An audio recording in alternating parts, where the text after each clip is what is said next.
The Red-Headed League. I had called upon my friend, Mr. Sherlock Holmes, one day in the autumn of last year, and found him in deep conversation with a very stout, florid-faced, elderly gentleman with fiery red hair.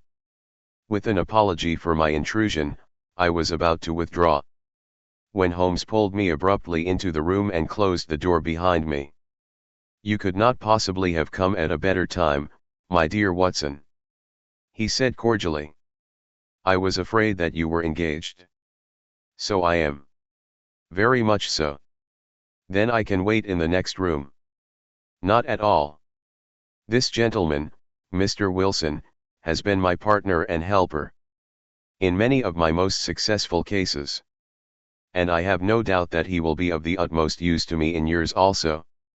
The stout gentleman half rose from his chair, and gave a bob of greeting, with a quick little questioning glance from his small fat encircled eyes. "Try the settee," said Holmes, relapsing into his armchair and putting his fingertips together, as was his custom when in judicial moods. "I know, my dear Watson, that you share my love of all that is bizarre and outside the conventions and humdrum routine of everyday life. You have shown your relish for it by the enthusiasm which has prompted you to chronicle, and, if you will excuse my saying so, somewhat to embellish so many of my own little adventures. Your cases have indeed been of the greatest interest to me," I observed. "You will remember that I remarked the other day, just before we went into the very simple problem presented by Miss Mary Sutherland, that for strange effects and extraordinary combinations we must go to life itself, which is always far more daring than any effort of the imagination. A proposition which I took the liberty of doubting. You did, Doctor, but none the less you must come round to my view, for otherwise I shall keep on piling fact upon fact on you, until your reason breaks down under them and acknowledges me to be right. Now, Mr. Jabez Wilson here has been good enough to call upon me this morning, and to begin a narrative, which promises to be one of the most singular which I have listened to for some time.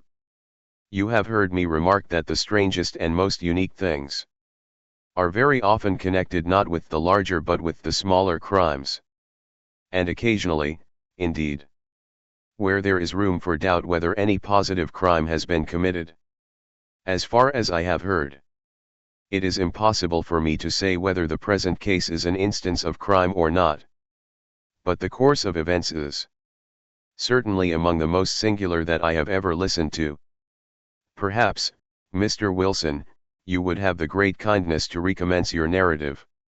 I ask you not merely because my friend Dr. Watson has not heard the opening part, but also because the peculiar nature of the story makes me anxious to have every possible detail from your lips. As a rule, when I have heard some slight indication of the course of events, I am able to guide myself by the thousands of other similar cases which occur to my memory. In the present instance, I am forced to admit that the facts are, to the best of my belief, unique. The portly client puffed out his chest with an appearance of some little pride, and pulled a dirty and wrinkled newspaper from the inside pocket of his greatcoat, as he glanced down the advertisement column, with his head thrust forward and the paper flattened out upon his knee. I took a good look at the man and endeavored, after the fashion of my companion, to read the indications which might be presented by his dress or appearance.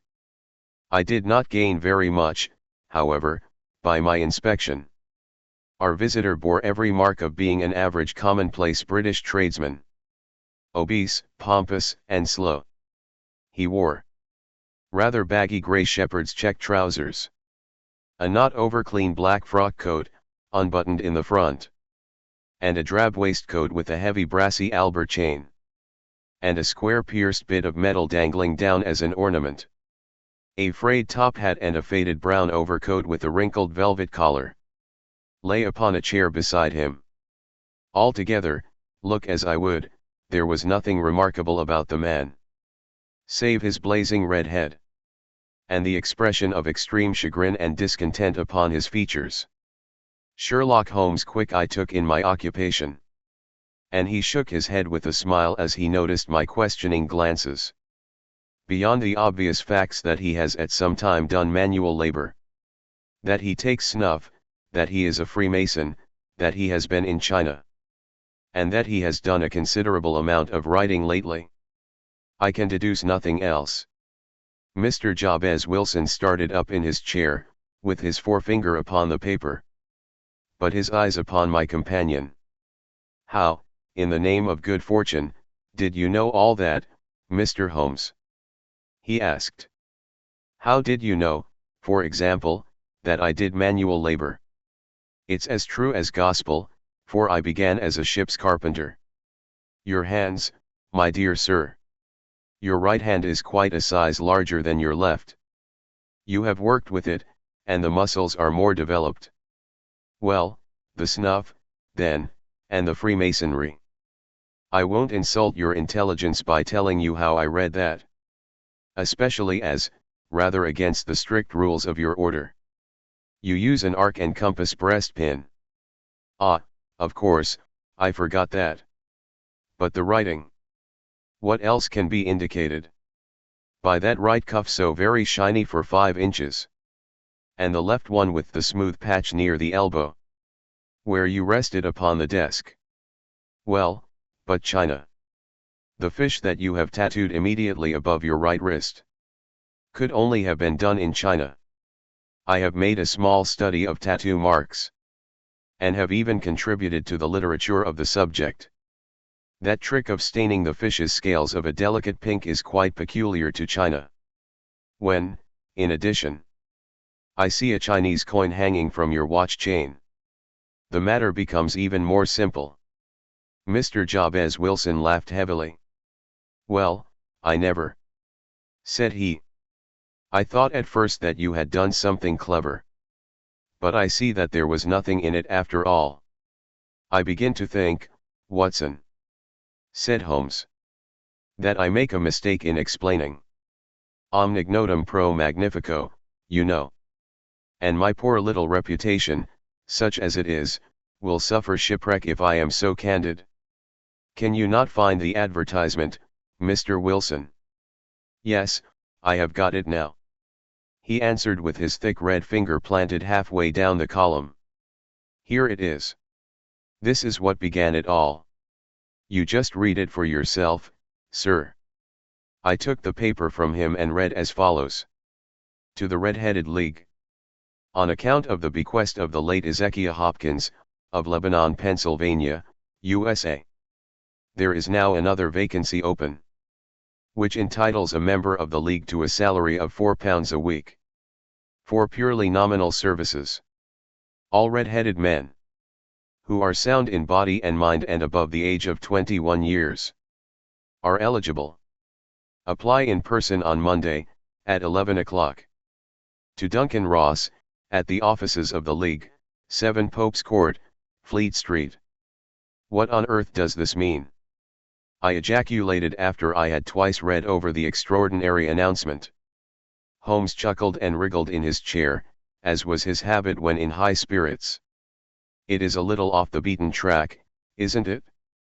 Said he. And now, Mr. Wilson, off you go at scratch and tell us all about yourself. Your household, and the effect which this advertisement had upon your fortunes. You will first make a note, Doctor, of the paper and the date. It is the Morning Chronicle of April 27, 1890. Just 2 months ago. Very good. Now, Mr. Wilson. Well, it is just as I have been telling you, Mr. Sherlock Holmes, said Jabez Wilson, mopping his forehead. I have a small pawnbroker's business at Coburg Square, near the city. It's not a very large affair, and of late years it has not done more than just give me a living. I used to be able to keep 2 assistants, but now I only keep 1.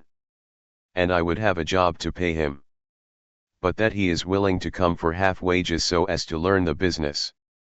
What is the name of this obliging youth? Asked Sherlock Holmes. His name is Vincent Spaulding, and he's not such a youth, either. It's hard to say his age. I should not wish a smarter assistant, Mr. Holmes.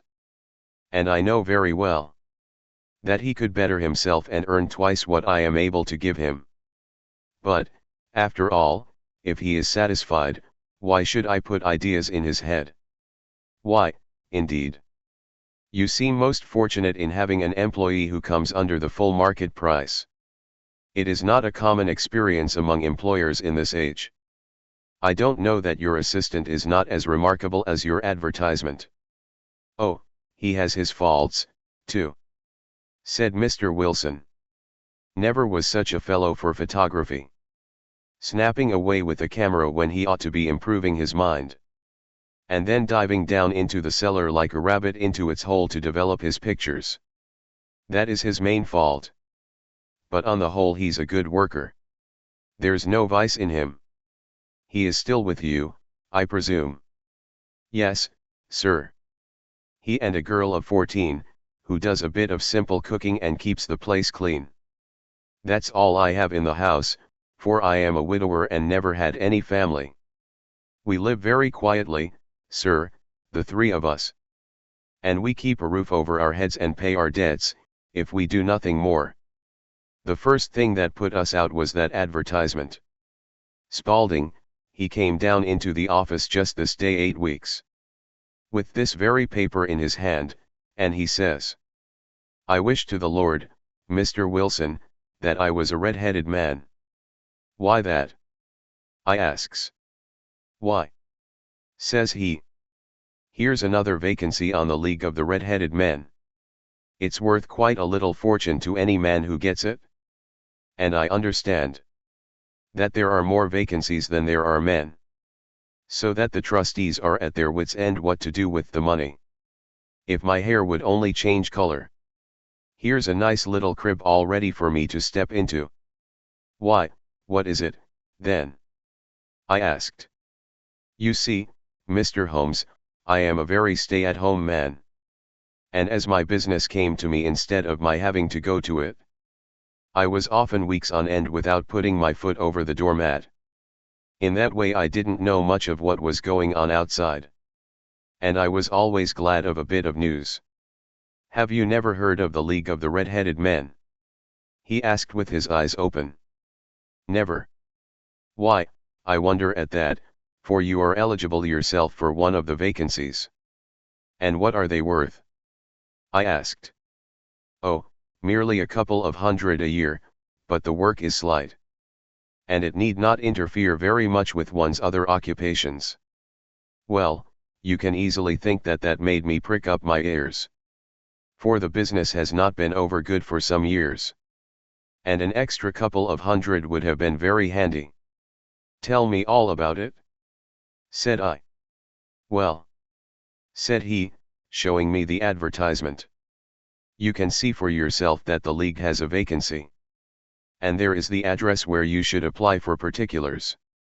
As far as I can make out, the League was founded by an American millionaire, Ezekiah Hopkins, who was very peculiar in his ways. He was himself red-headed, and he had a great sympathy for all red-headed men. So, when he died, it was found that he had left his enormous fortune in the hands of trustees, with instructions to apply the interest to the providing of easy berths to men whose hair is of that color. From all I hear it is splendid pay and very little to do. But, said I, there would be millions of red-headed men who would apply. Not so many as you might think. He answered. You see, it is really confined to Londoners, and to grown men. This American had started from London when he was young.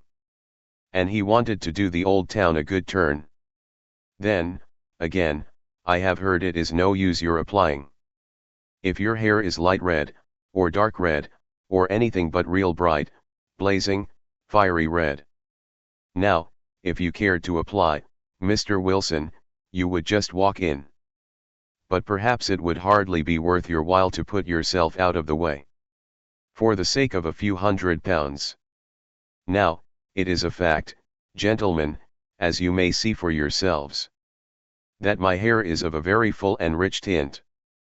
So that it seemed to me that if there was to be any competition in the matter, I stood as good a chance as any man that I had ever met. Vincent Spaulding seemed to know so much about it that I thought he might prove useful. So I just ordered him to put up the shutters for the day and to come right away with me. He was very willing to have a holiday. So we shut the business up and started off for the address that was given us in the advertisement. I never hope to see such a sight as that again, Mr. Holmes. From north, south, east, and west every man who had a shade of red in his hair had tramped into the city to answer the advertisement. Fleet Street was choked with red-headed folk, and Pope's Court looked like a coster's orange barrow. I should not have thought there were so many in the whole country as were brought together by that single advertisement. Every shade of color they were: straw, lemon, orange, brick, Irish setter, liver, clay. But, as Spaulding said, there were not many who had the real vivid flame-colored tint. When I saw how many were waiting, I would have given it up in despair, but Spaulding would not hear of it. How he did it I could not imagine.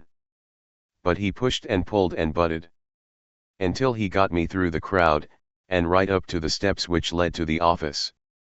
There was a double stream upon the stair, some going up in hope, and some coming back dejected. But we wedged in as well as we could and soon found ourselves in the office.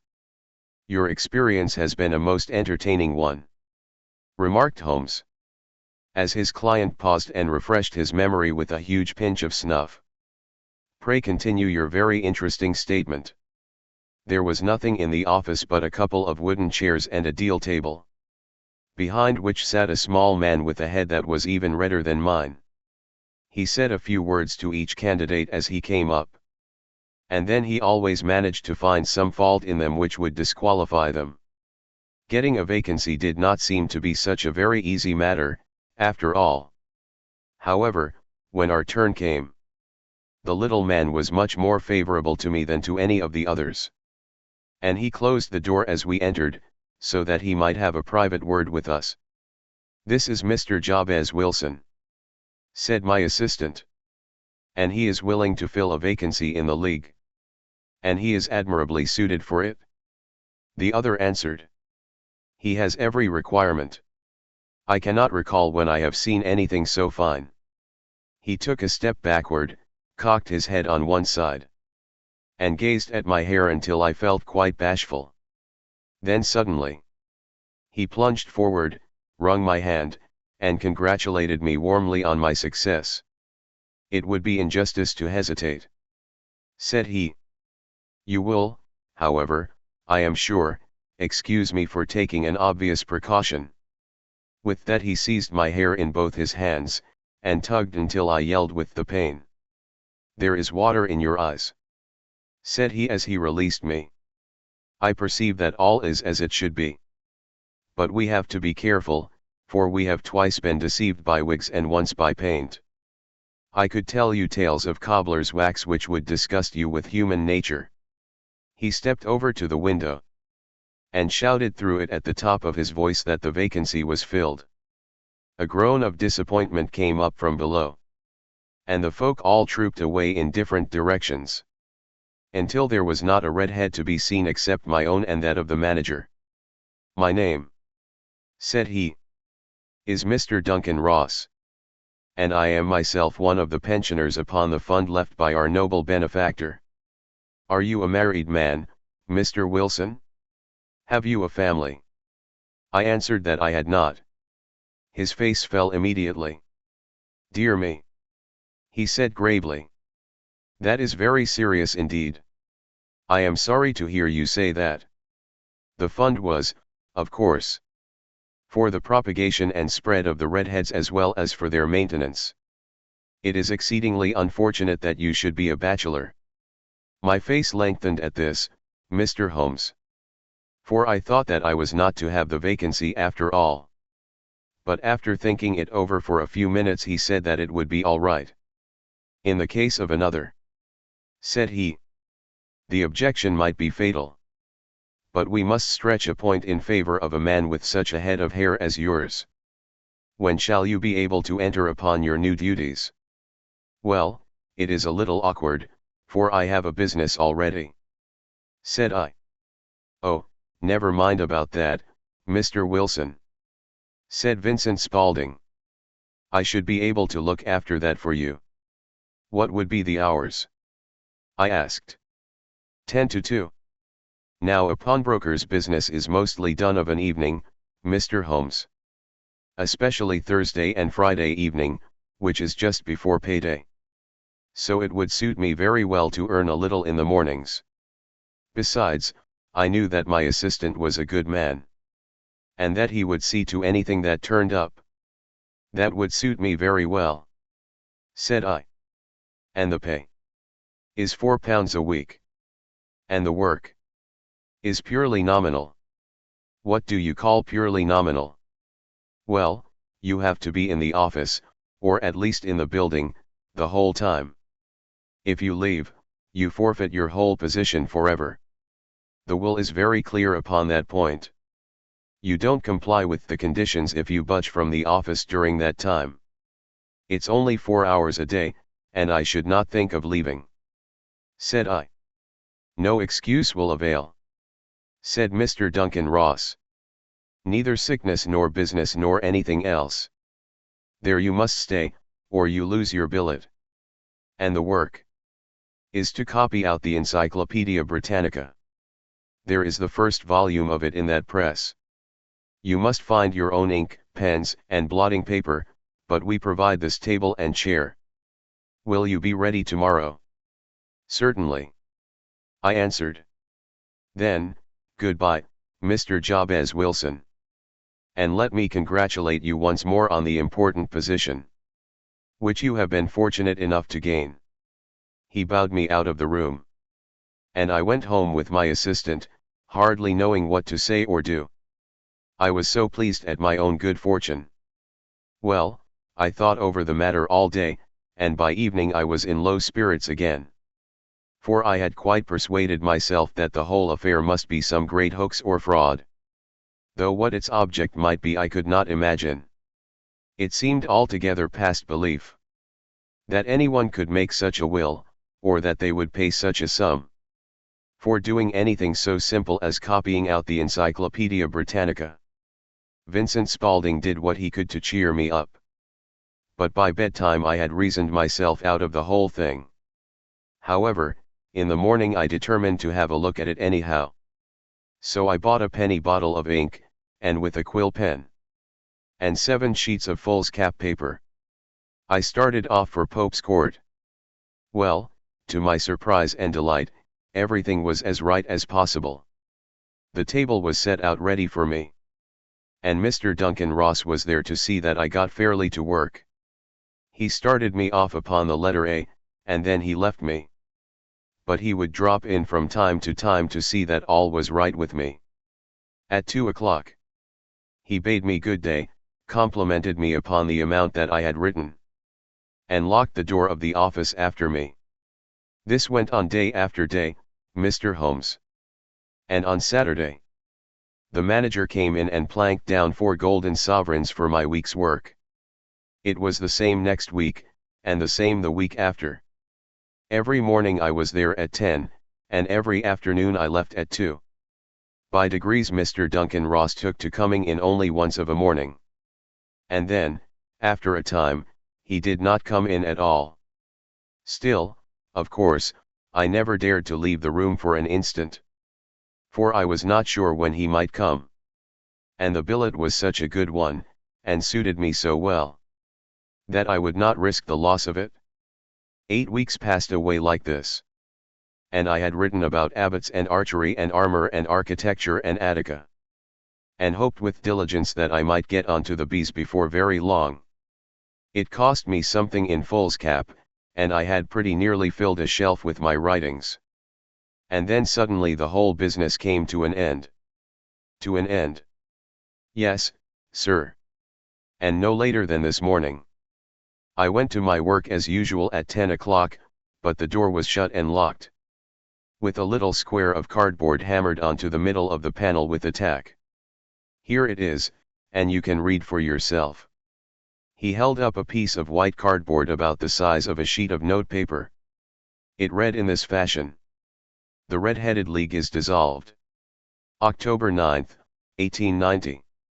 Sherlock Holmes and I surveyed this curt announcement and the rueful face behind it, until the comical side of the affair so completely overtopped every other consideration, that we both burst out into a roar of laughter. I cannot see that there is anything very funny," cried our client, flushing up to the roots of his flaming head.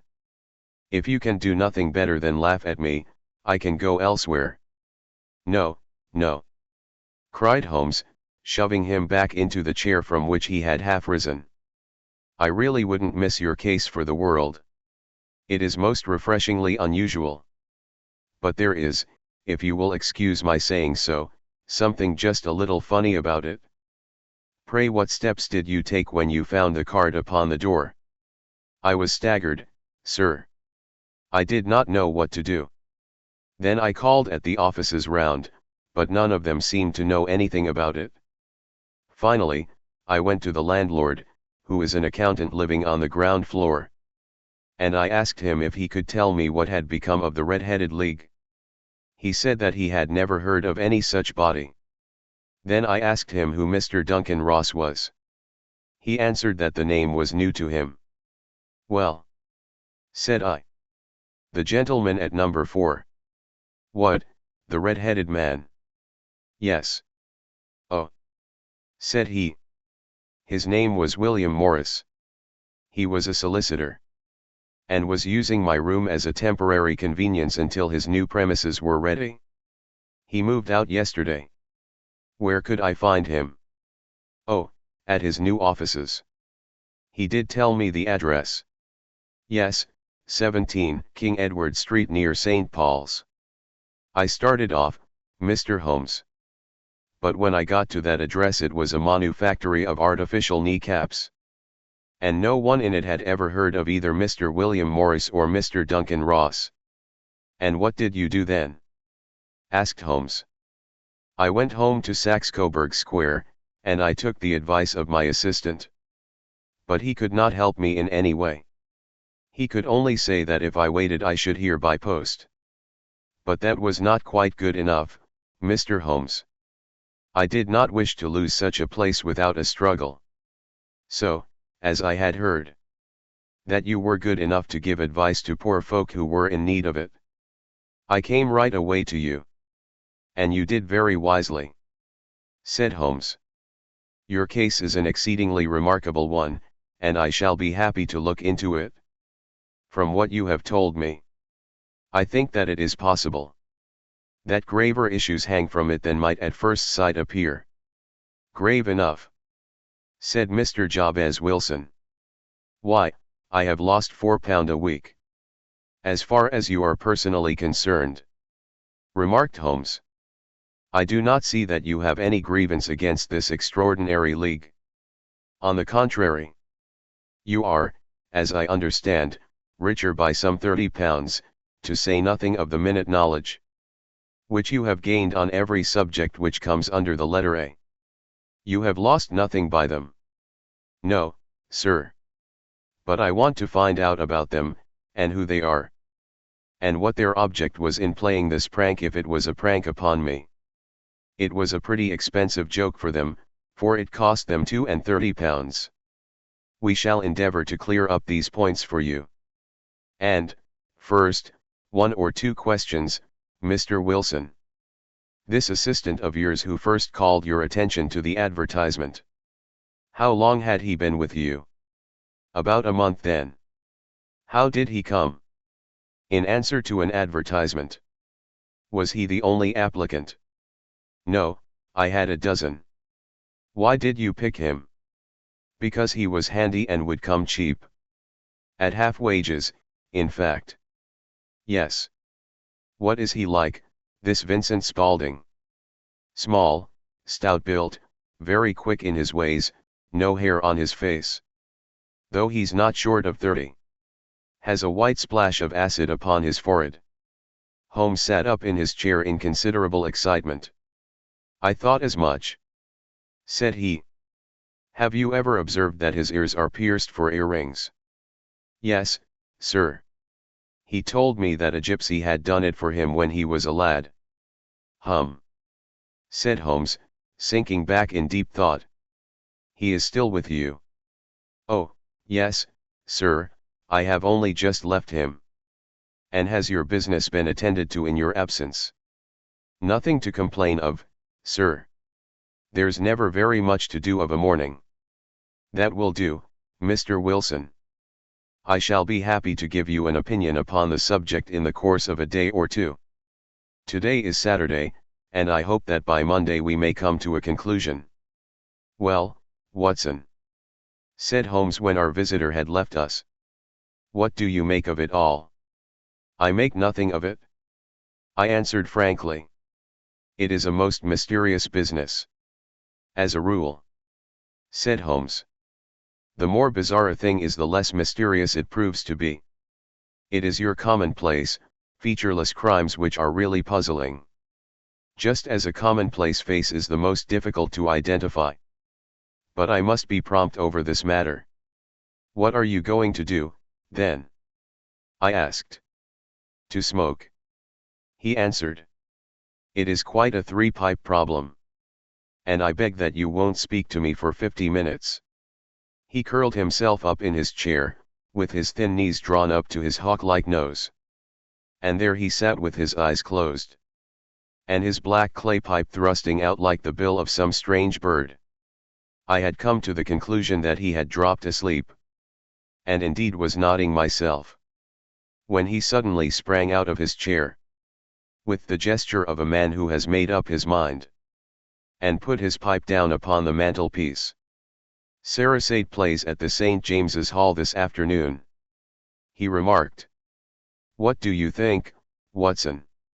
Could your patients spare you for a few hours? I have nothing to do today.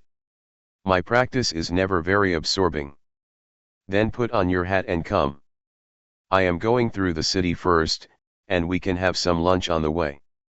I observe that there is a good deal of German music on the program, which is rather more to my taste than Italian or French. It is introspective, and I want to introspect. Come along." We traveled by the underground as far as Aldersgate, and a short walk took us to Saxe-Coburg Square, the scene of the singular story which we had listened to in the morning. It was a poky, little, shabby genteel place, where 4 lines of dingy 2-storied brick houses looked out into a small railed-in enclosure, where a lawn of weedy grass and a few clumps of faded laurel bushes made a hard fight against a smoke-laden and ungenial atmosphere. 3 gilt balls and a brown board with Jabez Wilson in white letters upon a corner house announced the place where our red-headed client carried on his business. Sherlock Holmes stopped in front of it with his head on one side and looked it all over, with his eyes shining brightly between puckered lids. Then he walked slowly up the street, and then down again to the corner, still looking keenly at the houses. Finally he returned to the pawnbroker's, and, having thumped vigorously upon the pavement with his stick 2 or 3 times, he went up to the door and knocked. It was instantly opened by a bright-looking, clean-shaven young fellow, who asked him to step in.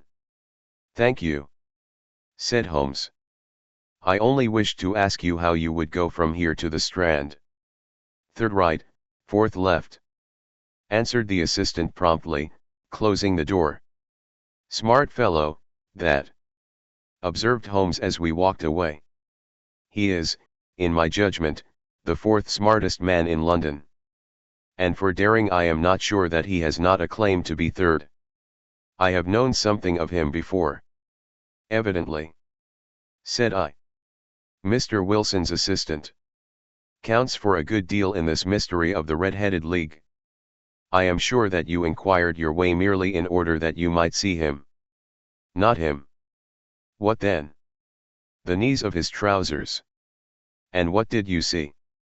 "What I expected to see." "Why did you beat the pavement?" My dear doctor, this is a time for observation, not for talk. We are spies in an enemy's country. We know something of Saxe-Coburg Square. Let us now explore the parts which lie behind it. The road in which we found ourselves. As we turned round the corner from the retired Saxe-Coburg Square, presented as great a contrast to it as the front of a picture does to the back. It was one of the main arteries, which conveyed the traffic of the city to the north and west. The roadway was blocked with the immense stream of commerce, flowing in a double tide inward and outward, while the footpaths were black with the hurrying swarm of pedestrians.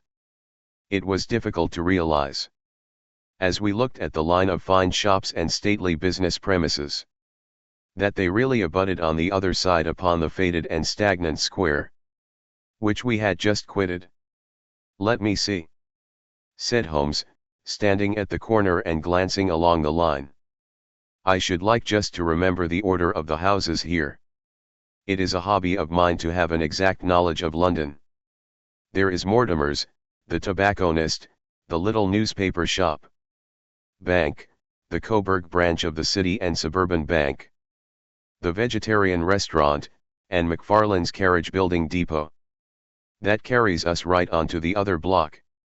And now, doctor, we've done our work, so it's time we had some play. A sandwich and a cup of coffee, and then off to Violin Land, where all is sweetness and delicacy and harmony. And there are no red-headed clients to vex us with their conundrums." My friend was an enthusiastic musician, being himself not only a very capable performer but a composer of no ordinary merit. All the afternoon he sat in the stalls wrapped in the most perfect happiness, gently waving his long, thin fingers in time to the music, while his gently smiling face and his languid, dreamy eyes were as unlike those of Holmes the sleuth-hound, agent. Holmes the relentless, keen-witted, ready-handed criminal agent, as it was possible to conceive. In his singular character the dual nature alternately asserted itself, and his extreme exactness and astuteness represented, as I have often thought, the reaction against the poetic and contemplative mood, which occasionally predominated in him. The swing of his nature took him from extreme languor to devouring energy. And, as I knew well, he was never so truly formidable as when, for days on end, he had been lounging in his armchair, amid his improvisations and his black-letter editions. Then it was that the lust of the chase would suddenly come upon him, and that his brilliant reasoning power would rise to the level of intuition, until those who were unacquainted with his methods would look askance at him, as on a man whose knowledge was not that of other mortals. When I saw him that afternoon so enwrapped in the music at St. James's Hall, I felt that an evil time might be coming upon those whom he had set himself to hunt down. "You want to go home, no doubt, doctor," he remarked as we emerged. "Yes, it would be as well. And I have some business to do which will take some hours. This business at Coburg Square is serious." "Why serious?" "A considerable crime is in contemplation. I have every reason to believe that we shall be in time to stop it. But today being Saturday rather complicates matters. I shall want your help tonight." "At what time?" 10 will be early enough. I shall be at Baker Street at 10. "Very well. And, I say, doctor, there may be some little danger. So kindly put your army revolver in your pocket." He waved his hand, turned on his heel, and disappeared in an instant among the crowd. I trust that I am not more dense than my neighbors, but I was always oppressed with a sense of my own stupidity in my dealings with Sherlock Holmes. Here I had heard what he had heard, I had seen what he had seen. And yet from his words, it was evident that he saw clearly not only what had happened but what was about to happen, while to me the whole business was still confused and grotesque. As I drove home to my house in Kensington I thought over it all. From the extraordinary story of the red-headed copier of the Encyclopedia Square, down to the visit to Saxe-Coburg Square, and the ominous words with which he had parted from me. What was this nocturnal expedition, and why should I go armed? Where were we going, and what were we to do? I had the hint from Holmes that this smooth-faced pawnbroker's assistant was a formidable man. A man who might play a deep game. I tried to puzzle it out, but gave it up in despair and set the matter aside until night should bring an explanation. It was 9:15 when I started from home, and made my way across the park, and so through Oxford Street to Baker Street. 2 hansoms were standing at the door, and as I entered the passage I heard the sound of voices from above. On entering his room, I found Holmes in animated conversation with 2 men, one of whom I recognized as Peter Jones, the official police agent, while the other was a long, thin, sad-faced man, with a very shiny hat and oppressively respectable frock coat. "Ha! Our party is complete," said Holmes, buttoning up his pea jacket and taking his heavy hunting crop from the rack. "Watson, I think you know Mr. Jones, of Scotland Yard. Let me introduce you to Mr. Merryweather, who is to be our companion in tonight's adventure.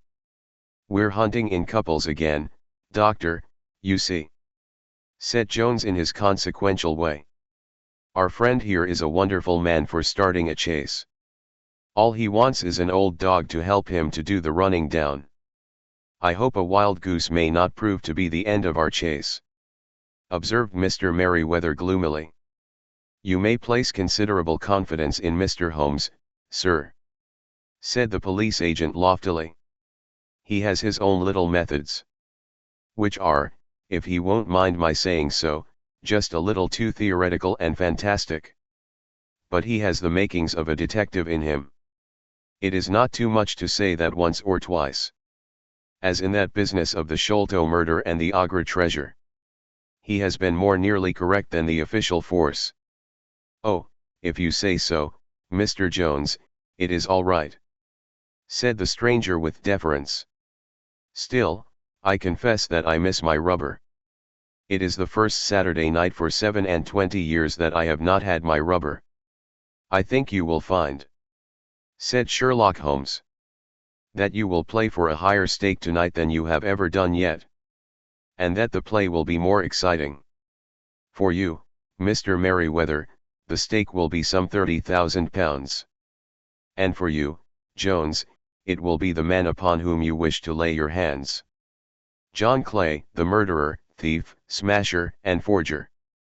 He's a young man, Mr. Merryweather, but he is at the head of his profession. And I would rather have my bracelets on him than on any criminal in London. He's a remarkable man, is young John Clay. His grandfather was a royal duke, and he himself has been to Eton and Oxford. His brain is as cunning as his fingers. And though we meet signs of him at every turn, we never know where to find the man himself. He'll crack a crib in Scotland one week, and be raising money to build an orphanage in Cornwall the next. I've been on his track for years and have never set eyes on him yet. I hope that I may have the pleasure of introducing you tonight. I've had 1 or 2 little turns also with Mr. John Clay, and I agree with you that he is at the head of his profession. It is past 10, however, and quite time that we started. If you two will take the first hansom, Watson, and I will follow in the second." Sherlock Holmes was not very communicative during the long drive, and lay back in the cab humming the tunes which he had heard in the afternoon. We rattled through an endless labyrinth of gas-lit streets, until we emerged into Farrington Street. "We are close there now," my friend remarked. "This fellow Merryweather is a bank director, and personally interested in the matter. I thought it as well to have Jones with us also. He is not a bad fellow, though an absolute imbecile in his profession. He has one positive virtue. He is as brave as a bulldog, and as tenacious as a lobster if he gets his claws upon anyone. Here we are, and they are waiting for us." We had reached the same crowded thoroughfare in which we had found ourselves in the morning. Our cabs were dismissed. And, following the guidance of Mr. Merryweather, we passed down a narrow passage and through a side door, which he opened for us. Within there was a small corridor, which ended in a very massive iron gate. This also was opened, and led down a flight of winding stone steps, which terminated at another formidable gate. Mr. Merryweather stopped to light a lantern, and then conducted us down a dark, earth-smelling passage. And so, after opening a third door, into a huge vault or cellar, which was piled all round with crates and massive boxes. "You are not very vulnerable from above," Holmes remarked as he held up the lantern and gazed about him. "Nor from below," said Mr. Merryweather, striking his stick upon the flags which lined the floor. "Why, dear me, it sounds quite hollow," he remarked, looking up in surprise. "I must really ask you to be a little more quiet," said Holmes severely. "You have already imperiled the whole success of our expedition. Might I beg that you would have the goodness to sit down upon one of those boxes, and not to interfere?" The solemn Mr. Merryweather perched himself upon a crate, with a very injured expression upon his face, while Holmes fell upon his knees upon the floor, and, with the lantern and a magnifying lens, began to examine minutely the cracks between the stones. A few seconds sufficed to satisfy him, for he sprang to his feet again and put his glass in his pocket. "We have at least an hour before us," he remarked, "for they can hardly take any steps until the good pawnbroker is safely in bed. Then they will not lose a minute, for the sooner they do their work the longer time they will have for their escape. We are at present, Doctor, as no doubt you have divined, in the cellar of the city branch of one of the principal London banks. Mr. Merryweather is the chairman of directors, and he will explain to you that there are reasons why the more daring criminals of London should take a considerable interest in this cellar at present. It is our French gold," whispered the director. "We have had several warnings that an attempt might be made upon it." "Your French gold?" "Yes. We had occasion some months ago to strengthen our resources, and borrowed for that purpose 30,000 Napoleons from the Bank of France. It has become known that we have never had occasion to unpack the money, and that it is still lying in our cellar. The crate upon which I sit contains 2,000 Napoleons packed between layers of lead foil. Our reserve of bullion is much larger at present than is usually kept in a single branch office, and the directors have had misgivings upon the subject, which were very well justified," observed Holmes. "And now it is time that we arranged our little plans. I expect that within an hour matters will come to a head. In the meantime, Mr. Merryweather, we must put the screen over that dark lantern, and sit in the dark." "I am afraid so. I had brought a pack of cards in my pocket, and I thought that, as we were a party carry, you might have your rubber after all. But I see that the enemy's preparations have gone so far that we cannot risk the presence of a light. And, first of all, we must choose our positions. These are daring men, and though we shall take them at a disadvantage, they may do us some harm unless we are careful. I shall stand behind this crate, and do you conceal yourselves behind those. Then, when I flash a light upon them, close in swiftly. If they fire, Watson, have no compunction about shooting them down." I placed my revolver, cocked, upon the top of the wooden case behind which I crouched.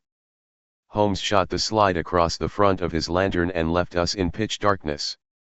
Such an absolute darkness as I have never before experienced. The smell of hot metal remained, to assure us that the light was still there, ready to flash out at a moment's notice. To me, with my nerves worked up to a pitch of expectancy, there was something depressing and subduing in the sudden gloom, and in the cold dank air of the vault. "They have but one retreat," whispered Holmes. "That is back through the house into Saxe-Coburg Square. I hope that you have done what I asked you, Jones. I have an inspector and 2 officers waiting at the front door. Then we have stopped all the holes. And now we must be silent and wait. What a time it seemed. From comparing notes afterwards, it was but an hour and a quarter. Yet it appeared to me that the night must have almost gone, and the dawn be breaking above us. My limbs were weary and stiff, for I feared to change my position. Yet my nerves were worked up to the highest pitch of tension. And my hearing was so acute that I could not only hear the gentle breathing of my companions, but I could distinguish the deeper, heavier in breath of the bulky Jones from the thin, sighing note of the bank director. From my position I could look over the case in the direction of the floor. Suddenly my eyes caught the glint of a light. At first it was but a lurid spark upon the stone pavement. Then it lengthened out until it became a yellow line. And then, without any warning or sound, a gash seemed to open and a hand appeared, a white, almost womanly hand, which felt about in the center of the little area of light. For a minute or more the hand, with its writhing fingers, protruded out of the floor. Then it was withdrawn as suddenly as it appeared. And all was dark again, save the single lurid spark which marked a chink between the stones. Its disappearance, however, was but momentary. With a rending, tearing sound, one of the broad, white stones turned over upon its side, and left a square, gaping hole, through which streamed the light of a lantern. Over the edge there peeped a clean-cut, boyish face, which looked keenly about it.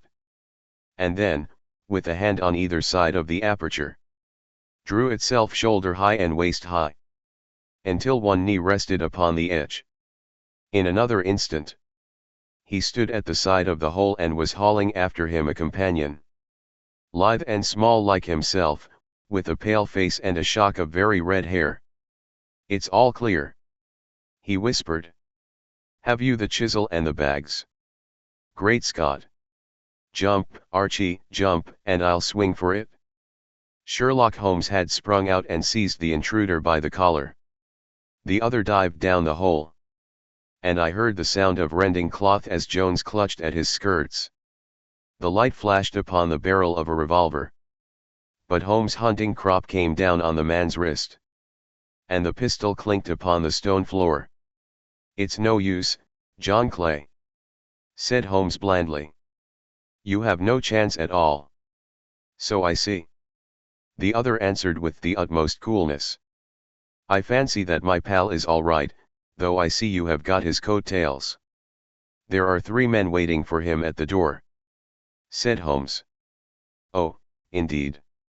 You seem to have done the thing very completely. I must compliment you." "And I you," Holmes answered.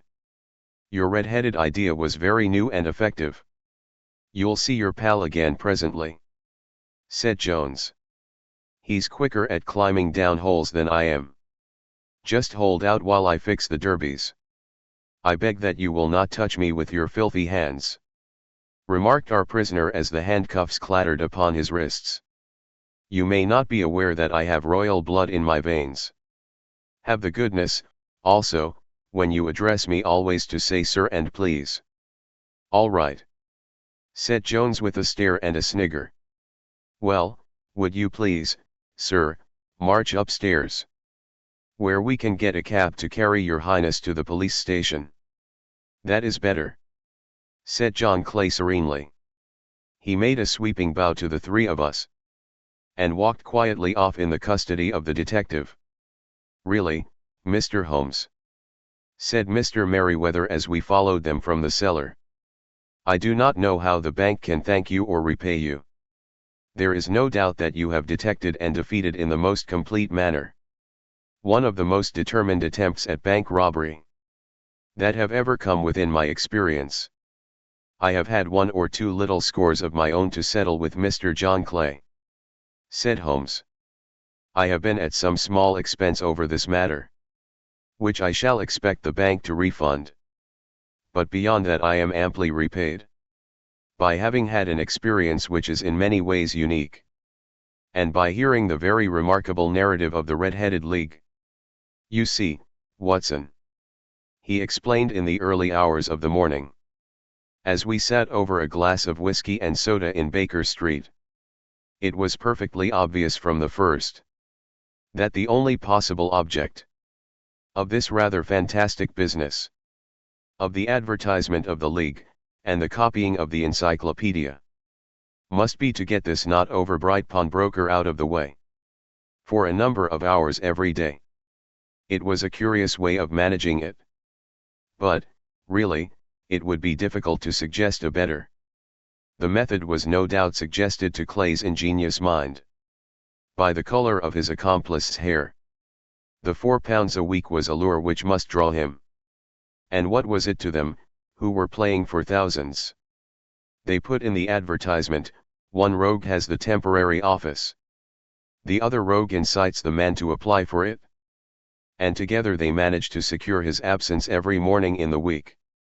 From the time that I heard of the assistant having come for half wages, it was obvious to me that he had some strong motive for securing the situation. But how could you guess what the motive was? Had there been women in the house, I should have suspected a mere vulgar intrigue. That, however, was out of the question. The man's business was a small one, and there was nothing in his house which could account for such elaborate preparations, and such an expenditure as they were at. It must, then, be something out of the house. What could it be? I thought of the assistant's fondness for photography, and his trick of vanishing into the cellar. The cellar. There was the end of this tangled clue. Then I made inquiries as to this mysterious assistant, and found that I had to deal with one of the coolest and most daring criminals in London. He was doing something in the cellar. Something which took many hours a day for months on end. What could it be, once more?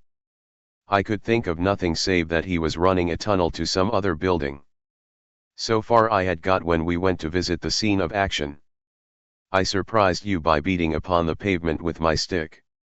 I was ascertaining whether the cellar stretched out in front or behind. It was not in front. Then I rang the bell, and, as I hoped, the assistant answered it. We have had some skirmishes, but we had never set eyes upon each other before. I hardly looked at his face. His knees were what I wished to see. You must yourself have remarked how worn, wrinkled, and stained they were. They spoke of those hours of burrowing. The only remaining point was what they were burrowing for. I walked round the corner, saw the City and Suburban Bank abutted on our friend's premises, and felt that I had solved my problem. When you drove home after the concert, I called upon Scotland Yard and upon the chairman of the bank directors, with the result that you have seen. And how could you tell that they would make their attempt tonight? I asked. Well, when they closed their League offices. That was a sign that they cared no longer about Mr. Jabez Wilson's presence. In other words, that they had completed their tunnel. But it was essential that they should use it soon, as it might be discovered, or the bullion might be removed. Saturday would suit them better than any other day, as it would give them 2 days for their escape. For all these reasons I expected them to come tonight. You reasoned it out beautifully, I exclaimed in unfeigned admiration. It is so long a chain, and yet every link rings true. It saved me from ennui. He answered, yawning. Alas! I already feel it closing in upon me. My life is spent in one long effort to escape from the commonplaces of existence. These little problems help me to do so. And you are a benefactor of the race, said I. He shrugged his shoulders. Well, perhaps, after all, it is of some little use, he remarked. L'homme c'est rien l'ouvre c'est tout, as Gustave Flaubert wrote to George Sand.